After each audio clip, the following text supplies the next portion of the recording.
Hello and thank you for downloading the Panto podcast. Also, happy 2019 to you and yours. Don't forget, there is a Facebook page, Twitter and Instagram account which can follow with the word at Panto podcast, all one word. And if you'd like to tweet your suggestions for future guests, then make sure you use that little @ symbol and include them in it, and then they're more likely to reply. We've got some great guests coming up, but we still need more to fill up the diary with. This week, my guest is a friend from way back, comedian and awards host, Steve Walls, a man who literally performs all over the globe during the year and has starred in pantos all over the UK at Christmas. We talk about his love for pantomime, hoarding, and not forgetting a lovely story about a pesky pyro. So please enjoy Steve Walls. I'm joined today with Steve Walls. Hello, Steve. Hello, Hayden. How are you? I'm great, thank you. And yourself? Well, we just caught up after a matinee performance. How's it going? Yes, we did a 10 o'clock and a 1:30. Yeah, it was quite good. We haven't been chocker today, funnily enough. We usually are here at Whitley Bay. Now and again, you get the odd show which isn't chocker, but to me that means you work harder for them.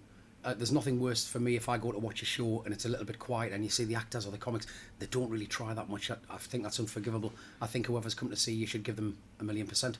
As you can tell by the voice. Gone. How many pantos is this then you've done? I think if I'm all right, this is probably 23 for me, 23rd panto. And you said earlier on you've been all over the country doing this. How did you actually begin in your career in panto?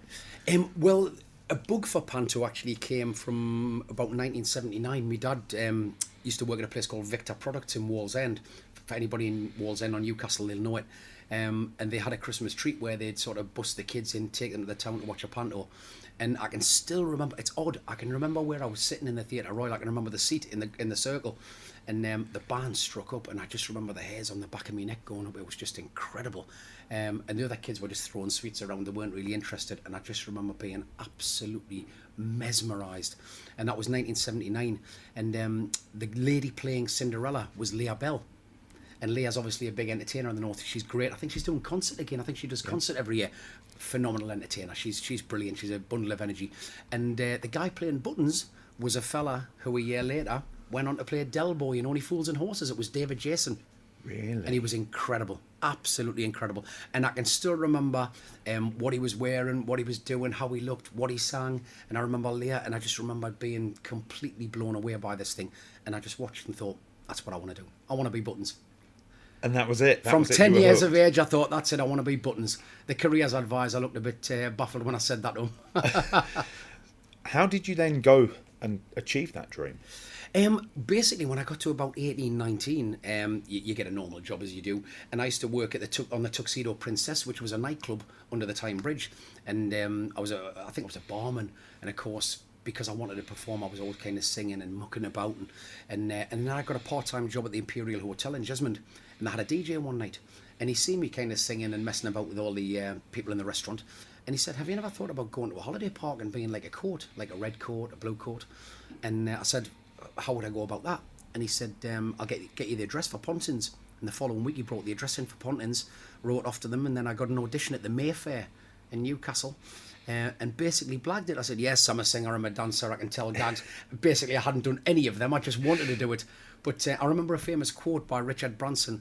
He always said, accept the job first and worry about how you're going to do it later. Learn on the job, and that's precisely what I did. A lot of it then was just a blag.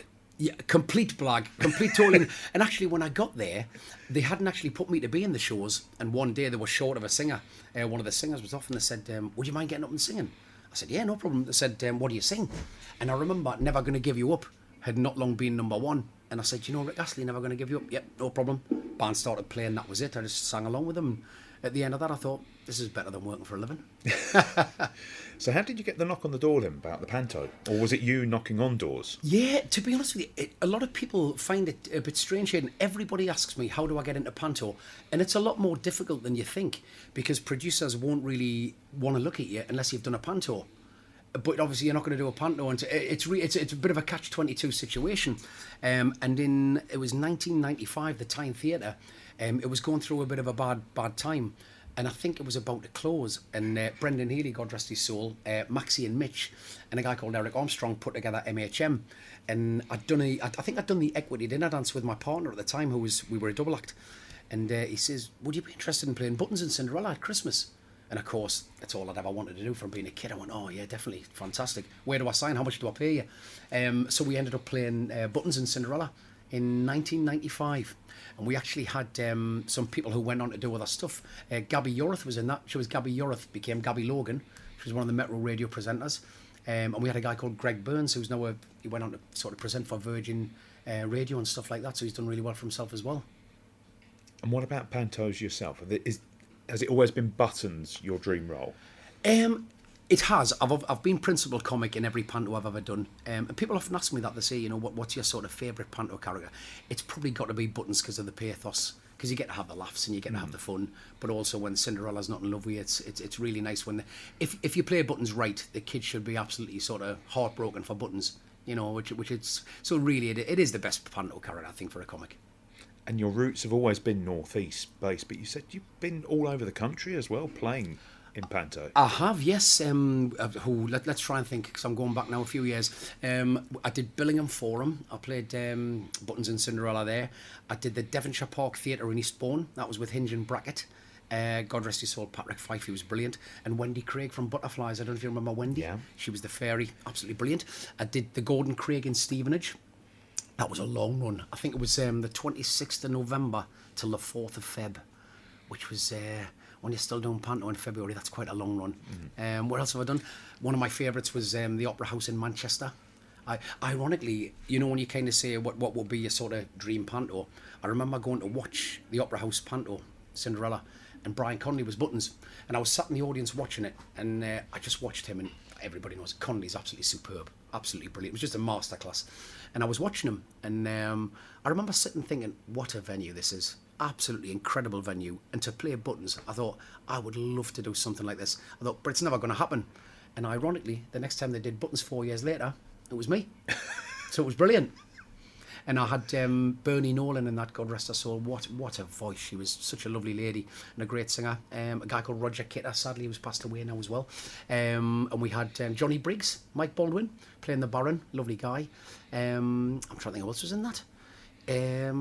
Tina O'Brien, of course, from Coronation Street, was playing Cinderella.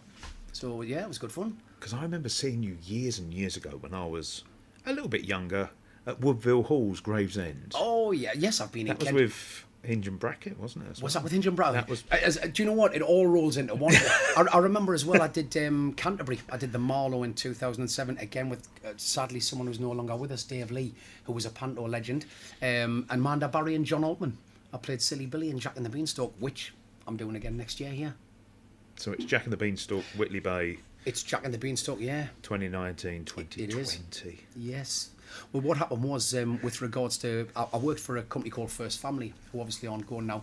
I did Manchester Opera House for them, and then I did Sunderland Empire 2 years in a row. And I was about to do a fourth year, and the producer I'm working for now, Gary, said, would you be interested in doing Whitley Bay? Well, I don't know if you've been to Whitley Bay Playhouse before it had been sort of renovated. It was a bit run down, and I toured with Freddie Starr for 3 years, and we did Whitley Bay Playhouse, and it was very, very run down. So when I got offered it, I thought, I'm not sure if it's the kind of place I'd want to do Panto. So I came, he says, go and have a look at it, see what you think. And obviously they'd spent millions on it. It looked absolutely fab. Chance to be close to home at Christmas time. Gary, the producer, he put together a great schedule. As you know, I'm probably, luckily enough, one of the busiest entertainers there are. So I tend to do Pantos. I do a 1 o'clock and a 4 o'clock, and then I do an awards ceremony straight after. I go and do a comedy show. So I've probably got about 15 gigs as well as Panto in December. So it's partly why the voice is a little bit sore. A bit of a workaholic, you'd say. I am a workaholic. It's to be honest, I wouldn't have it any other way. Sometimes I moan and groan and say I'm getting a bit tired. I think my missus gets a bit fed up with me saying that. She said, will you take the work? But obviously it's just frustrating when you do get a bit of a sore throat. This isn't overwork. This is a bit of an infection at the moment. It's been going around the cast. So that's what, I'll keep away from you, don't worry. I'll lean back. But we were talking about Newcastle Theatre Royal before, Hayden. Yeah. And when I watched that Panto in 1979 with Leah and David Jason, when I came to do Panto in the Playhouse here in Whitley Bay in 2011, I think it was, Aladdin, the guy came in, who was playing the dame, and I thought, you look familiar. And he says, I'm Paul Harris. And I thought, I know you from somewhere. And he was the ugly sister with David Jason and Leah Bell. And I told him about how sort of blown away I was by that Panto. And the next day he came in with a signed poster from that Panto, and he gave it to me. Wow. He framed it for me, and I absolutely treasure that. It's fantastic. Do you find yourself collecting as well the memorabilia over the years? Are you one of those people? Hayden, I've got about 500 boxes of everything. To be honest, my missus goes mad again. Not just stuff to do with Panto, everything I've ever done. If it's a cruise ship, I keep the cruise news and stuff when I've been on some. I don't know what I'm going to do with it. You know, when I pop me clogs, my daughter, I'll probably have one look at it and go, "What's he kept that for?" And chuck it, chuck it in the skip. But yeah, I do tend to hoard stuff. Yeah, photographs and clippings and cuttings and stuff like that. Were you always a class clown then?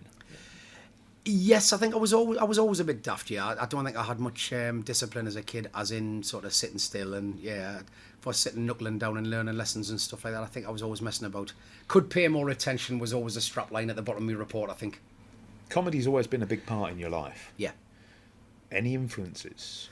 Oh, quite a few. I mean, there's classic comedians. I mean, people like Ken Dodd, who I was lucky to work with a couple of times. In fact, Ken said something brilliant to me. I was working in Newbury in Berkshire, and of course, when you're going to work with someone like that for the first time, you're really excited. And this is about 10 years ago. And Ken walked up and I said, "Oh, Ken, it's an honour to meet you. You know, I'm over the moon to be working with you." And he said, "So what you doing, young man?" I said, "I'm doing a comedy spot before you go on." I said, "Have you got any advice?" He said, "Be funny," and just walked away. That was it. I just turned around, watched him walk away to the sunset. No, it does what it says on the tin. So I thought he was absolutely brilliant.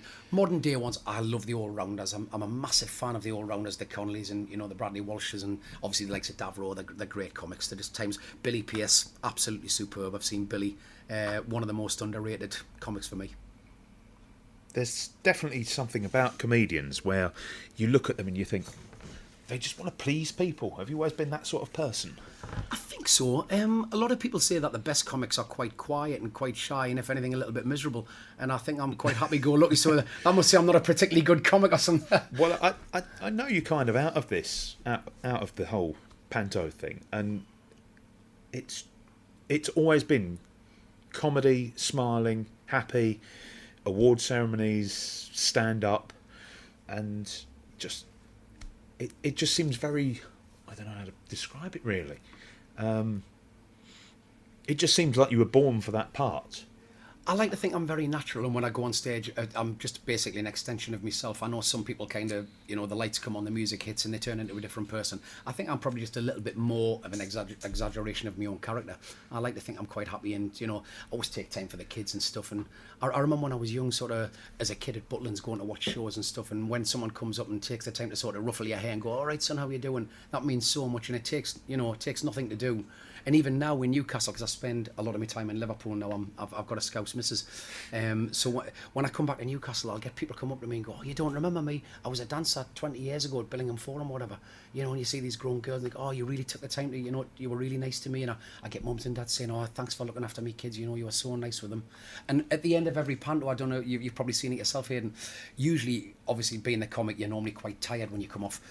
But I always go into the foyer and I stand and I have pictures, which takes about half an hour, and I sign stuff, and I do that at the end of every single panto. And people say, "I don't know how you do that," but to me, it's part and parcel, isn't it? And if I make if I make somebody feel the way I was made to feel when I watched David Jason for the first time, then I'm doing something right. Oh, how lovely. Do you take your own daughter to go and see pantos yet? Funnily enough, she's coming up she's just turned 4, I should say. So she came to see it last year. So she was just at the age where she kind of understood. And I got her up for the song sheet at the end, the obligatory song sheet. And of course I said, "What's your name?" She said, "Charlotte." I said, "Where are you from?" She said, "Liverpool." And I said, "You're a good-looking girl." I said, "You must have a good-looking daddy. Who's your daddy?" She just pointed and said, "You." And the whole audience started cheering, which was lovely. And I said to Joanne, my missus, when I came off, I said, "Did you film it?" She went, "You said at the start there was no filming." I went, "Oh, no." I said, "You could have made an exception for that." But no. But this year she's 4, so hopefully she'll... she's funny, my daughter, actually, because the other day she said, "Daddy, can I have a nice lolly?" I said, "Yeah, of course you can, darling. What do you want?" And she got one of them, the Calippos, the orange things that you push up. So she took a little bite of it and she went, "I don't like it." She handed me it back. I said, "Well, you can't have another one, darling." "I want another one." I said, "You can't have another one." She said, "I want another one." I said, "If you're not eating that, you're not getting another one." So she said, "It's not up to you. Mummy has the money. And I said, but Daddy works. She said, Daddy does Panto. At 4 years of age, I thought, yeah, very perceptive. That's all she knows of me. Over the years, has there been anybody special that you've worked with? There's been lots of people special for different reasons, as in like phenomenally talented, lovely to work with, people I've looked up to. There's been a few. Obviously, I worked with Paul Michael Glaser, who was Starsky, and I mean, I've worked with some great people. But when you work with someone like there's a star, and there's a star again. The next level. I mean, he was a big American, biggest star in the world, wasn't he? Him and David Soul, and me and him hit it off quite well. He had a very, very dry sense of humour, which not everybody got, but I did, luckily, and me and him got on really, really well. That was at Sunderland. I loved working with Wendy Craig. She was lovely, absolutely dream of a woman. Hinge and Bracket, again, absolutely superb. And luckily this year, I've got Anthony Costa from Blue, and Ant is such a great guy. Me and him have a great laugh backstage. It's brilliant. Shane Lynch was in it. Faye Tozer, who's now obviously on Strictly. Faye was lovely when she did Panto with us here. Yeah, I've been very, very lucky, because sometimes some of my friends say, oh, the cast might have not gelled and they didn't get on particularly well. I've been very, very lucky. I've always been part of a happy cast. In every Panto you've done? Every Panto. I don't think there's one Panto where it's been a bit fractious, and that's really nice. I wouldn't want to come to a Panto where the atmosphere was like that, where the dressing room was kind of split, you know. That's really, really... You're very lucky. I am very lucky, yes, I know. Yeah, I know there's a lot of people don't have that luxury. I occasionally hear on this, after we've stopped recording and all the microphones are unplugged, you get the sort of the backstage gossip.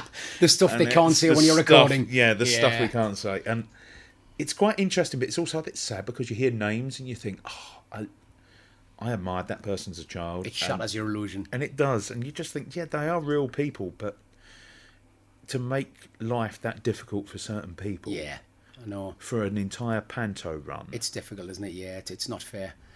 There's someone I nearly forgot there who was absolutely fantastic and one of the loveliest guys I've ever met, John Challis, Boise from Only Fools and Horses. And again, I'm an Only Fools and Horses fanatic, so when I met him, it was like meeting, one of my heroes. And I thought, he's going to get fed up with me asking him about Only Fools and Horses, and he never did. I must have had 200-300 people were so desperate to meet him. My friends came to Sunderland all the way through that run. Never once did John ever refuse to meet anyone. He'd take the wig off, the hat, the coat, and then I'd say, John, I've got some people. He'd put it all back on again. He'd put the hat back on, the wig, and he'd take time to speak to everyone. Such a lovely, lovely guy. And the lovely thing from that was I wrote a little bit of stuff for me and John at the beginning, and he really liked it. And he said, me and Sue Holderness, who played Marley, are going on tour. He said, would you write a bit of stuff for us? And I said, I'd love to, yeah. Anyway, I said, I don't want paying for it, John. He said, don't be daft, I want to pay you. And I said, no, honestly, John, it'd be an honour. He went, I insist, I'd have to pay someone.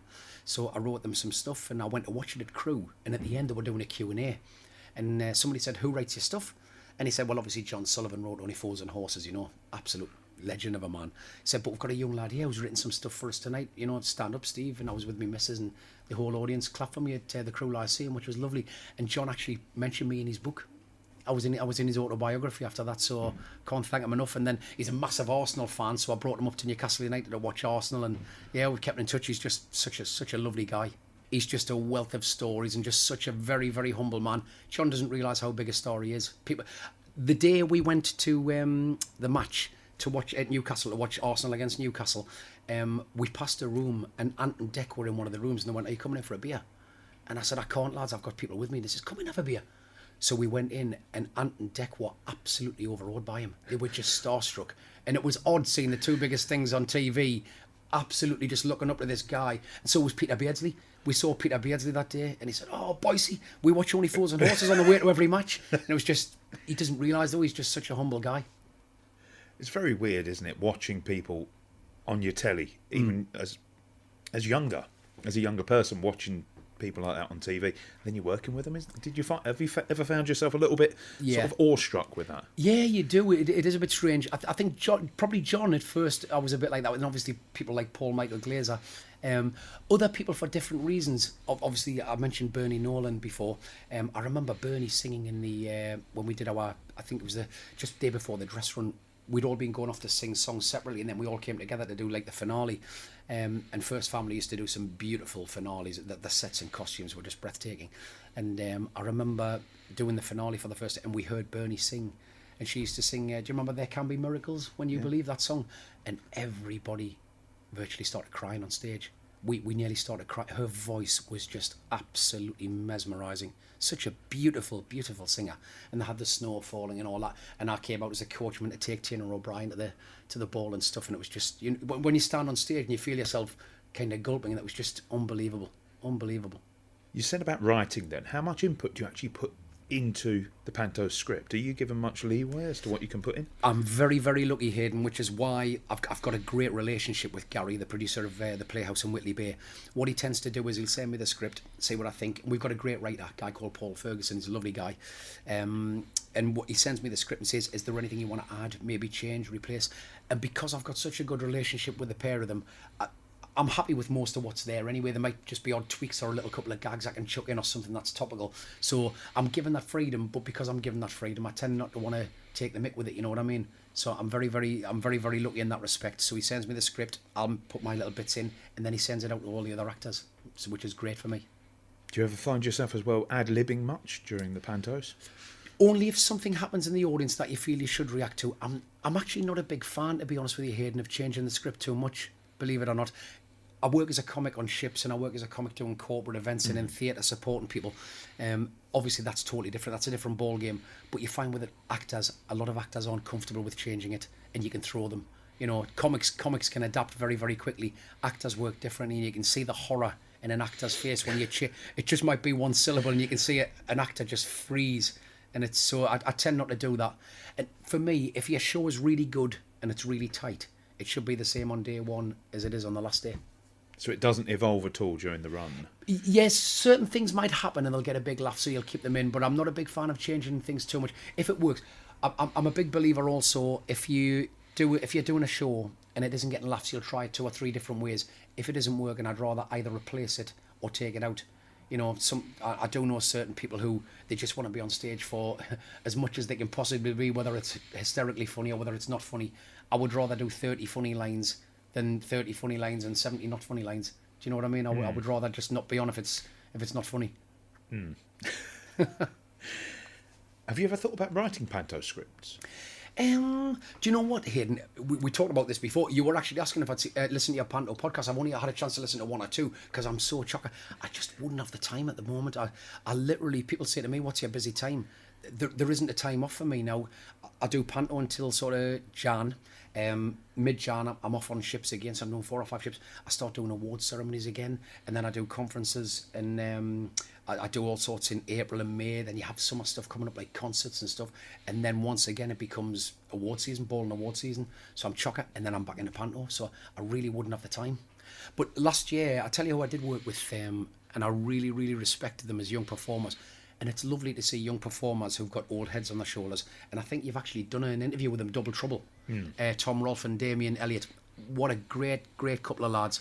Very, very talented lads, but also nice lads to work with, and they listen. I mean, Damien's got comedy blood, hasn't he? He's from Comedy Royalty. The Patton brothers, I think, are absolutely phenomenal. The Chuckles, they just, God rest Barry's soul. Such brilliant performers. And Damien's got those funny bones from the family. And Tom, despite only being a 26-year-old lad, he's writing and producing his own pantos now. And he's assisted the director on ours this year.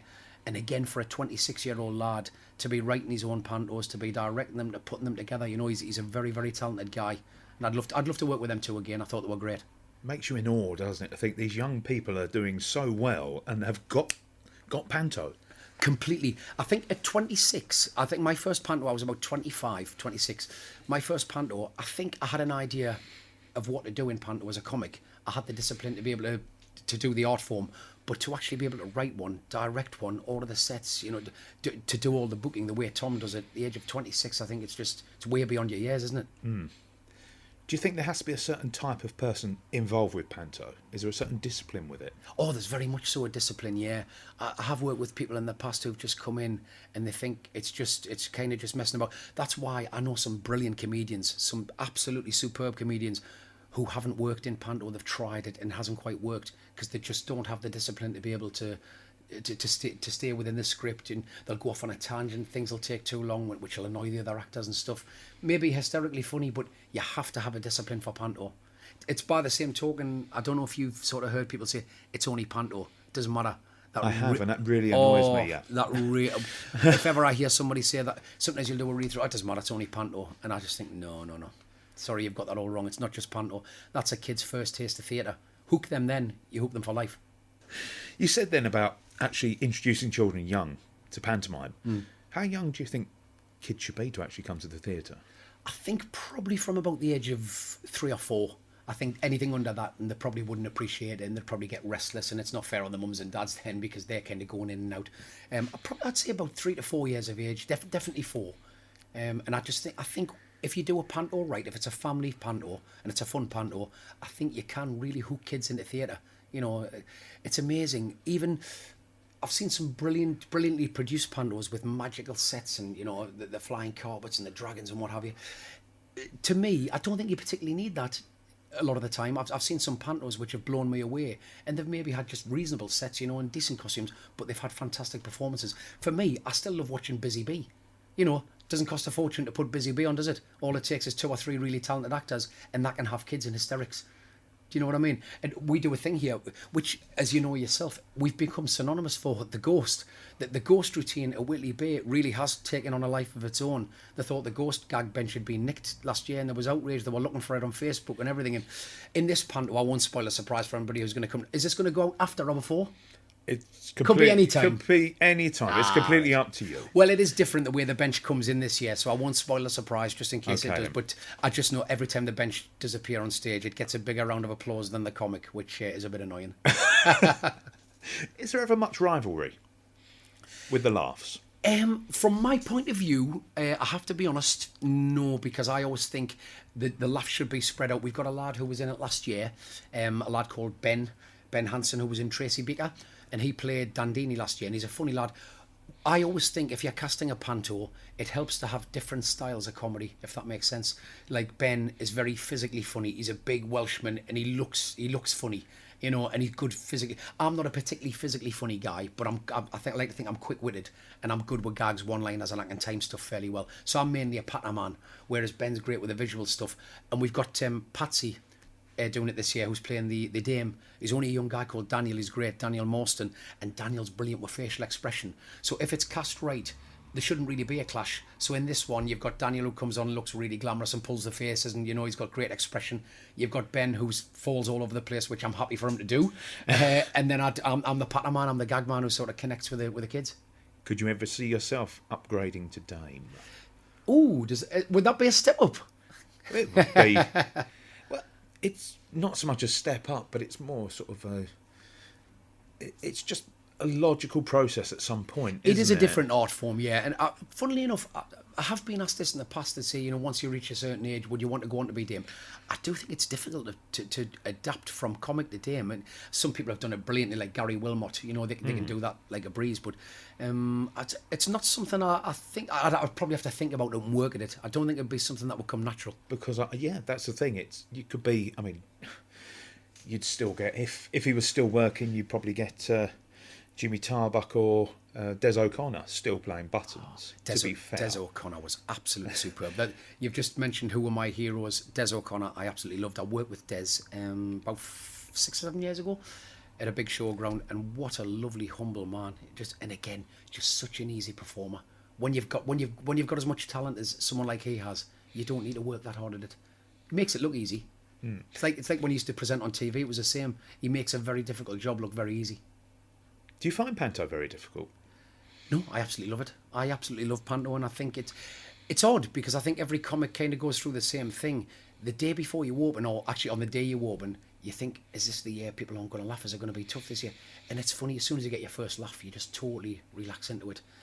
So I like to think that I think because I kind of put a bit of pressure on myself to work hard every year, and I would never want to walk through it, it's probably tough physically in that, you know, I don't sort of go in there half measure. I like to go in 100 miles an hour.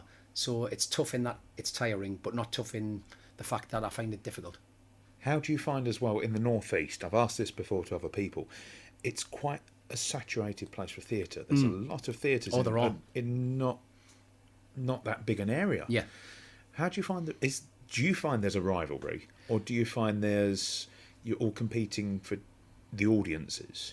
I think it's probably depending where you're based.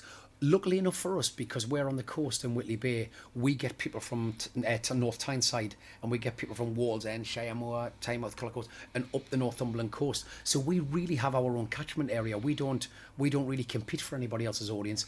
And we're lucky, the last sort of 3 or 4 years, we've extended by a week, then we extended by 7 days. So we're busy most of the time, if not chock-a-block. I think if you're based, like, I think there's 3 or 4 based around the Newcastle area. You've got the Tyne Theatre, the Theatre Royal, you've got Gateshead, Panto over there now. I think it's probably difficult if you've got 3 or 4 within a sort of 2 or 3 mile radius. But I like to think everybody kind of has their own niche. I mean, the Theatre Royals are kind of different animal to everybody else. It's spectacular, you know. And then you've got the Gateshead Panto Company, which they do a really traditional one. Tyne Theatre, probably the same. And what about audiences? You've travelled all over the UK, all over the world. How are you finding audiences are different with pantomime around the country? Are different things being laughed at in different places? Yeah, that's right. Well, it's true what they say, isn't it? They say you can tell a gag in Scotland and they won't laugh in London because they won't hear it. Hey, Ken Dodd, 1961. Yeah, I think you do get different kind of humours in different... Like I did Panto in Camberley, down in Surrey. I've done Rickmansworth. Been all over the place, like you say. It is a different kind of humour. Down south, they're a little bit more reserved.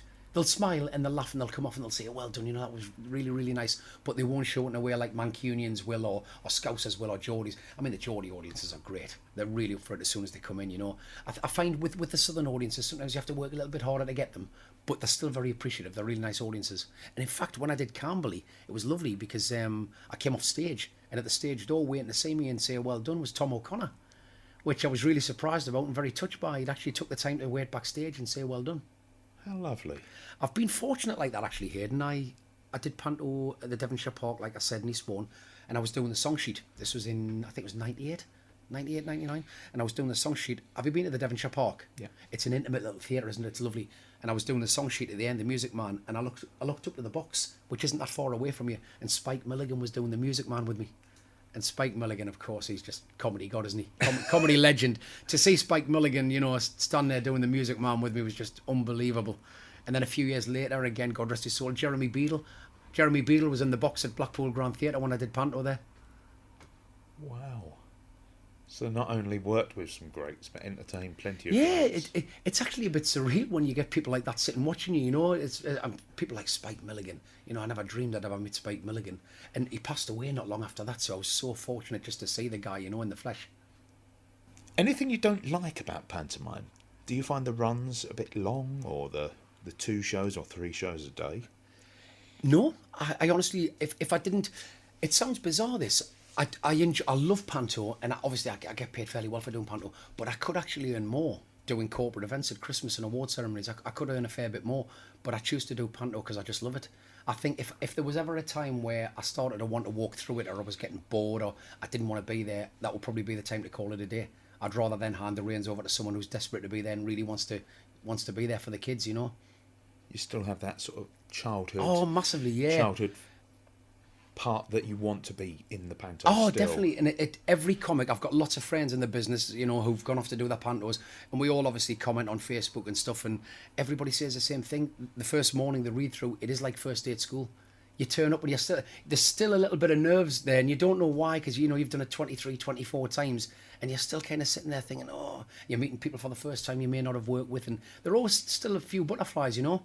But it's lovely, though. It's lovely just turning up, doing a read-through, and you see what people laugh at straight away, and it's nice. As soon as you get a few laughs from the rest of the cast, it's nice, you know. So it's good butterflies. It's good butterflies when you're getting the laughs, yeah. It's when you do a read-through and you get no laughs whatsoever, you go, oh, this could be a long time. But again, luckily enough, that's never happened. Never happened. That's good. Do you remember the very first time you ever saw yourself on a billboard or anything like that in the advertising blurb, and you actually thought to yourself, yes, that's the moment I've made it? I do, yes. I remember in 95 when I did my first Panto, Cinderella, seeing the big poster outside the Tyne Theatre, which was lovely. You know, my mum and dad, we went past it and that we were going into the pub and we pointed it out, which was lovely. I think it was about a 15-foot poster of me outside the Manchester Opera House dressed as Buttons, which was fantastic. There was like a massive billboard of Bernie Nolan, one of Roger Kitter, one of Johnny Briggs, one of Tina O'Brien, and then there was one of me as well. And obviously because I'd been there 4 years earlier, and it was just such an amazing venue, to see that outside and drive past it was a bit of a surreal moment, but it was lovely. You haven't got that sort of hidden in the garage at home or anything? Yes, You I have. I asked. Believe it or not, I asked for it. Yes, I did. Yeah, I have. I told you I'm a hoarder. I've got everything. When I did Panto at Sunderland Empire, they had these big things hanging off the lamppost. They were like banners, which were about 10 foot long. And I said to the guy, "Do you think you'd be able to go up there and get that for me for the end of the run?" So it's in my garage. Yeah, I've collect all sorts. Like, I don't know what I'm ever going to do with it. I haven't got a clue. Some people get boxing trophies. Some people get swimming trophies and stuff like that. You've just got Lamppost banners. Yeah, what a thing to collect. So, any favourite song sheet moments? Probably. There's been that many over the years, you know, and it actually as I say, it all kind of rolls into one with kids. I've had kids sort of almost falling off the edge of the stage where you've had to run forward and catch them because you're talking to somebody else at the same time, or somebody kind of pulling at your trousers as you're doing it. And I've had kids sort of pulling my foot and stamping on my foot, and it's trying to keep them under control in a nice way, isn't it? And doing it as nice as you possibly can. You've always got to be careful as well. The one thing I'm very conscious of is if you get a kid who's a little bit timid and they start getting a bit afraid. I remember once there was a little kid starting weighing himself on stage, and obviously you've got to do it in a really lovely way, you know, sort of take him down but without belittling him or making him feel. But I always make sure in a situation like that I'll always take down a goodie bag for him at the end and make him feel special, and, you know, meet him at the stage door afterwards and stuff like that. So moments wise, yeah, probably just being upstaged by most of the kids I've ever had on stage. More intelligence than the comic, I think that's what it is. Favourite songs as well to actually sing along to for your song sheets? Song sheets wise, well, this year it's what do you think it's going to be this year? Oh, I haven't got a clue. What could it be? I don't actually mind that song. A lot of people hate it, but yeah, I don't see a problem with it. I've got two boys. So. There could only be one song sheet this year, couldn't? Then the kids absolutely go mad for it. Baby Shark, they absolutely love it. Favourite song sheet? Do you know what? I still think some of the old song sheets are lovely, like Wiggly Woo and stuff like that. You can still have a great laugh with them, you know. Is the Music Man still kicking around? Have you seen that be done for a while? I've not seen that done in a long, long time. Yeah, if you're happy and you know it, I did for many, many years.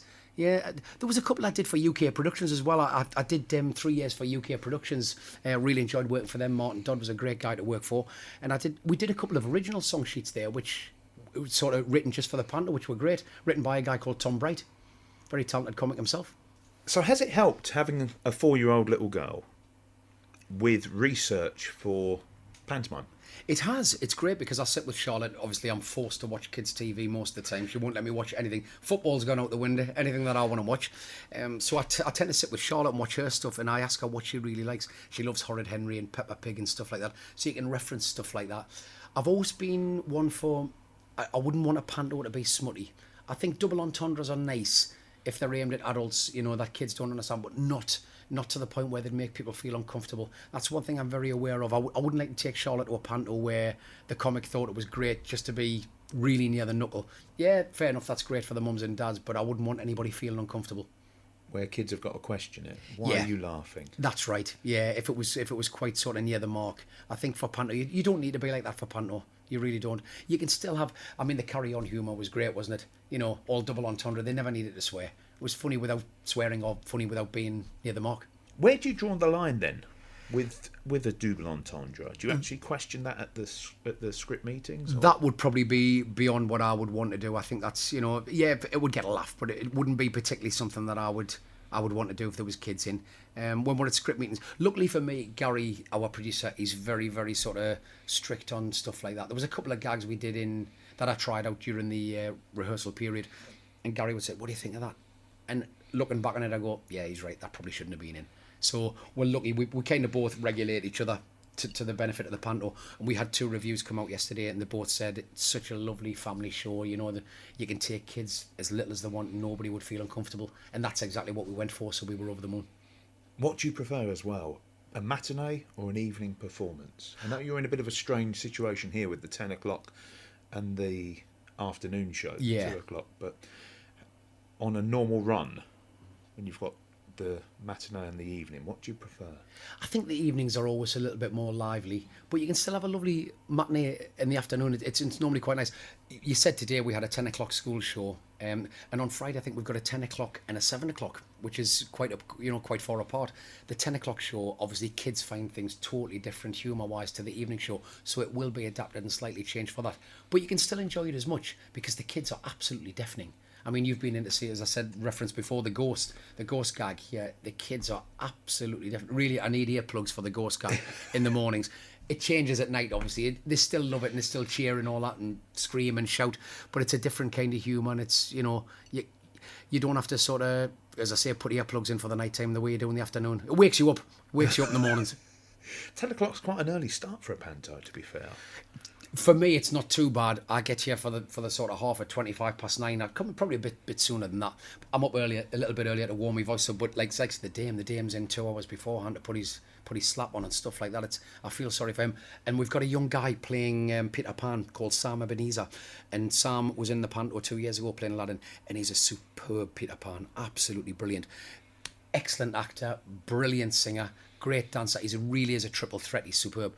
But because his stuff is so high to sing, he's up as well about 6 o'clock in the morning, warming his voice up to be able to do a 10 o'clock show. So my hat goes off to people. I do a warm up, but obviously not to the extent of having to get up the way the Dame does or the way Peter Pan does. So for me, I think I get off quite lightly. What would be your advice to any aspiring comedians who want to try and get to that level where they're principal comic? I would say listen and watch other comics. That's the main thing. I used to sit and watch comics, you know, year on year before I did Panto, and just say, oh, I like the way he did that. That was fantastic. I love the way he acted with the kids, or that interaction was lovely. And by the same token, Hayden, you'll actually see stuff that you think, oh, that wasn't particularly nice. That I found that a bit too coarse, or I didn't find, you know, he's not very warm with the audience. Or so I think it's just watching and learning. Just be a sponge, soak it all up. That's what I do. And I used to go and ask other comics, you know, how do you do this? Where do you get that? You know, where do you get all your stuff from that you're wearing, your boots? And it's basically just ask and learn, and hopefully you'll have a nice enough comic who'll give you all the benefit of their knowledge, which I always would try with young. I'll always speak to the guys when I come off, and if they ask me a question, I'm always more than happy to help. It's strange because sometimes if you're working with someone who's got a couple of comedy lines, if they're not particularly a comic, you hate to well, I don't particularly like to direct someone. I would hate someone to think, well, why is he telling me what to do? But I'll say, look, if you maybe try it this way, and when they do it and get a laugh, they come in and shake your hand and say, thanks for that, it's quite nice. But I like them to kind of ask me rather than me go up and say, why don't you try it like this, you know, in case they think you're trying to be a bit forward. You've got to be very diplomatic sometimes. Has anybody ever helped you along the way? There's been a few people over the years, yeah.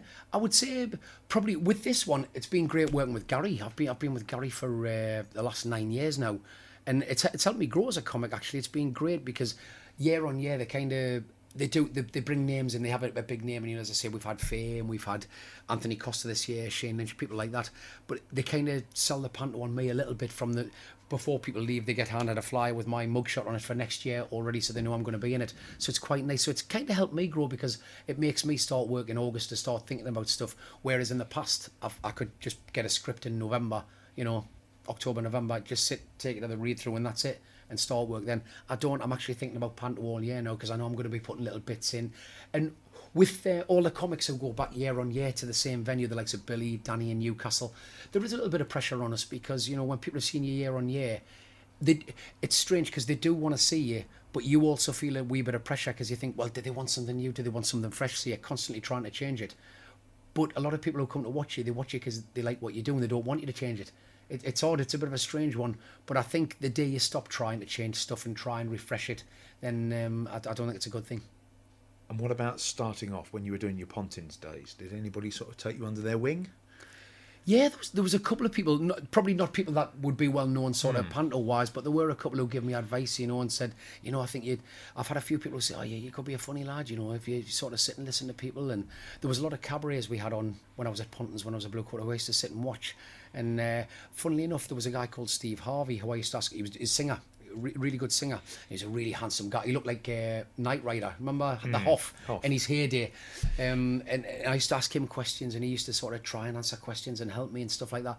And ironically, he married a girl called Debbie Patton, who's Jimmy Patton's daughter. So there was a link with them from many years ago. But it always seemed to end up working with a Patton somewhere along the line, which I never argue about it. For me, as I said, I think Jimmy and Brian were two of my heroes. And Brian came to see his son last year, and I was over the moon to meet him. And he got him to stand up at the end and take a bow. You know, guys like that, they're just such a knowledge of, not just Panto, just showbiz in general. You know, guys like that, they're just sort of jewels in the crown. And A golden era, yeah. a golden era. And it's sad, you know, if we ever lose people like that, because I think they're not going to be replaced. It's a shame for me that things aren't recorded, are there? Do you ever record your shows? Yes, luckily enough, Gary does. He records these mainly for his archive purposes, I think. And it's handy for me to look back and think, oh, we've already done that gag, or you might have not done something for 8 or 9 years, and you think, oh, that was a great gag. We can stick that in again. You know, because 8, 9 years down the line, obviously, it's kind of fresh again. So yeah, it is nice to look back. And do you ever find yourself cringing, or are you okay with watching yourself? I would like to think most of the DVDs on the days they've been done, it's usually been a pretty receptive audience. Obviously, now and again during a Panto run, you might have quite a muted audience. Not very often, but now and again you might get an audience that's a bit quieter. And I've heard some of my fellow entertainers say, oh, it got recorded today and the audience were awful. Touch wood, we've never had that. So on every Panto that I've done, the only strange thing is they go direct into the desk. So they're hearing everybody on stage, but they don't so much hear the laughter, which is in the audience. So it doesn't sound like there's much laughter. I have to say, trust me, there is. Put a dub on it, yeah. Yeah, please believe me, they were laughing. And what about the adverts? Do you ever find yourself as well, when you're in the Northeast, because it's mainly in the Northeast your adverts are, but do you ever find yourself sort of watching TV and then all of a sudden, oh, there's Steve. I look at that and I actually giggle to myself now because I'm like, there's Steve on the telly. Oh, it's odd because, as you know, I do adverts for a well-known double glazing company in the Northeast.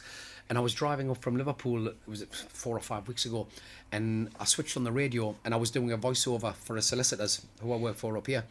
And then I was on another voiceover for something else. I think it was a college or something like that. Then I came in the house, I switched the telly on, and then there was 2 adverts back to back. There was one for a housing company and one for... And you know, when you start getting on your own nerves, I thought, oh no, I can't watch myself anymore or listen to myself anymore. But yeah, it's odd, isn't it? All the stuff I've done, I've been very, very lucky. As you know, I work as a presenter, I work as a singer, a comedian. I do a bit of everything. And the one thing people come up to me now and say, oh, you're the lad of that advert. And I can be on a cruise ship and it's happened in Dubai. I was sitting having a beer, you know, in Dubai, just sitting on deck, and a guy came on, stupid question, mate, you're not the guy from the adverts, are you, in the Northeast? I went, yeah. Is there anything you'd like to do in your career? I would probably say I got quite close to presenting a few years ago. I was doing some warm-ups, and I was going to be screen tested with a view to being a presenter. And I was lucky enough to present on Sky for a couple of years. Nothing major, it was just a smallish channel, but I did really enjoy it, and I found it very, very... very easy is probably the wrong word. I was very comfortable doing it, so I could use talk back without a problem. And a lot of people said I was very, very natural at what I did. But as you've probably seen yourself, I think at the moment TV tends to be saturated by the same 4 or 5 presenters, which we tend to be on a bit of a cycle at the moment. So I think no room at the inn is probably the expression. We've got the Geordie Mafia already in there, haven't we? So yeah, but they're brilliant though. The guys are absolutely superb on the Antitech are absolutely brilliant. Well, you've worked with them over the years as well, haven't I you? have. Well, I did walk on part in Biker Grove when I was a kid with them, and then I was an adult character a little bit later, which was quite good. But yeah, I've done a few things because the patrons of the Sunshine Fund, so I've done events with them there. Did the Christmas light switch on with them in Newcastle. Yeah, they're great guys. I don't begrudge them anything at all. I wish them every success. When you've got your life in Liverpool now, how do you find that being very different in terms of humour-wise? Because they're very funny people. They are. In a nice way, of course. But yeah. How do you find that difference in humour in Liverpool in your day-to-day life as opposed to being a Wallsend lad? Well, the Scousers are naturally very, very funny, aren't they? They're just really, really funny people without even trying. You know, everyone's a comic, aren't they, in Liverpool? They're all basically the same. Different. It is a slightly different humour, but it's a very sarcastic humour. Do you know what I mean? I mean, Johnny Casson tells a gag, but I heard something very, very similar when I was in Liverpool. Like a guy walking in the pub, and he said, "I've lost my gloves." And the guy said, "What do they look like?" He said, "The same as me hands, but made of wool." And that would be a typical Scouse kind of thing to say. And there was another gag I heard, I thought, yeah, that could have been a Scouser saying that as well. Driving into Liverpool City Centre, and there was a sign saying Liverpool City Centre left and Liverpool City Centre right. So I wound the window down. I said, "Does it matter which road I take into Liverpool?" He went, "Not to me, it doesn't." And that's exactly what the kind of humour they have there. But they're great people. I do love the Scousers. How long have you been over there for? I've been commuting. Well, I did Panto in 2004 at the Southport Theatre. Do you remember Dean Sullivan? He was Jimmy Corkill in Brookside. and Craig Phillips from Big Brother. He was the genie. I played Wishy Washy in Aladdin. How did you meet the wife then?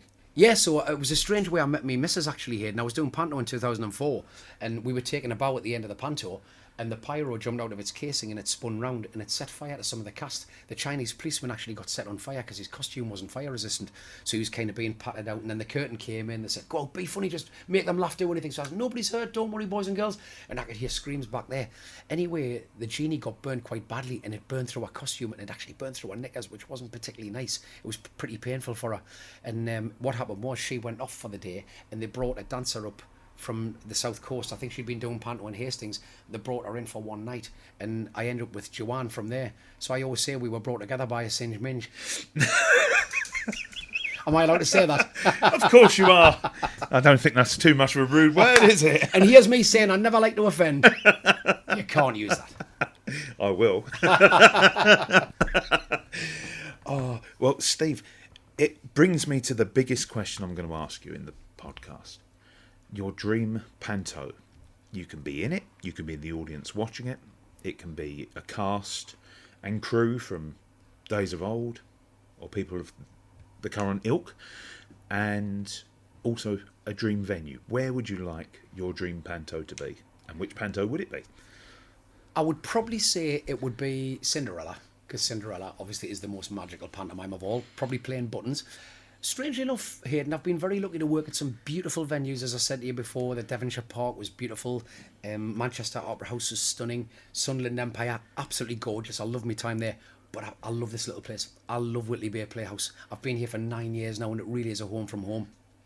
I step out there, and the second I walk out and sort of say, "Hi, you gang," that's it. I get a lovely sort of reaction. So it would probably be in this venue. Working with people again, I'd love to work with John Challis again. I thought that was fantastic. Really, really enjoyed working with John. I would love to be able to step back in time if I could and go back to being the 10-year-old watching the Theatre Royal and David Jason invite me up for the song sheet or something like that to do it with him as a kid. That would have just been magical to have that, that memory, because I was so taken with that. I've got so many memories of work. I would love to have worked with someone like Des O'Connor. But obviously the drawback of that would be Des would have been buttons, so it probably wouldn't have left any room for me. I'd love to work with the Patton brothers, because I think the Pattons aren't really working now. I'd love to have worked with them. I thought that would have been great. The Chuckles, but again, the Chuckles are funny men, so they probably wouldn't had me in the Panto at the same time. But obviously they're a different class again. So yeah, probably an amalgamation of loads, Hayden, to be honest with you. If it was the ideal venue, I would say the Playhouse in Whitley Bay, Pantomime, Cinderella, Dream Team. Definitely, I'd say get David Jason on stage if he fancied playing buttons again. I'd gladly play Dandini just to work alongside him just once. John Challis, we could have an Only Fools and Horses cast, couldn't we? You could do. You really could do. What about, who would be Cinders? Oh, Tina O'Brien was a lovely Cinders. I really enjoyed working with Tina O'Brien. She was such a lovely, lovely girl to work with. Yeah, probably Tina. Fairy godmother? Fairy godmother. Wendy Craig was a beautiful fairy godmother. She really was. She was magical. Bernie Nolan was such a gorgeous fairy godmother to work with. And your uglies? Oh, uglies. I've seen some brilliant uglies over the years. Probably the best uglies in a different Panto sense is obviously the adult Panto. I think Roger Kitter and Dave Lee were absolutely superb in Cinderella with an S. They really, really were good. Ugly Sisters last year here were great. Damien and Tom, Double Trouble. I think they're the ones to watch for the future going forward. I think they're going to be brilliant. They really are. For such young lads, they really know the business back to front. I think they're going to be the uglies for the next few years. Well, Steve, thank you so much for taking part in the Panto podcast. Absolutely fantastic to see you, Hayden.